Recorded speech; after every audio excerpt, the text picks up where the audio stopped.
છે બ્રિજ ઉપર નીકળે બહુ બીક લાગે છે અને બ્રિજ જોખમકારક છે અને અહીંયા પ્રવાસીઓનો સારો વધારે તિરુપતિ ઋષિકોટ પાર્ક છે, અવરજવર વધી રહેલી છે, રેતીની ખનન વધારે ચાલે છે, અહીંયા ઓવરલોડ ગાડીઓ રાત દિવસ દોડે છે અને મારે વિજાપુર મતનગર જવા માટે બહુ બીક લાગે છે અને પુલને વહેલી તકે કામ થાય એવી અમારી શુભેચ્છા છે.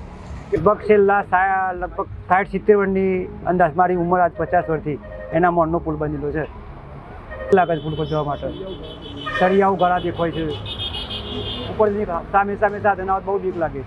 નગરથી મહેસાણા હાઈવેને જોડતો સાબરમતી નદી ઉપર આવેલો પુલ અત્યારે ગંભીર હાલતમાં છે અને એનું સમારકામ ચાલી રહ્યું છે અને સિમેન્ટને કલર લગાવી રહ્યા છે, પણ એ પુલ નવો બનાવવાની જરૂર છે.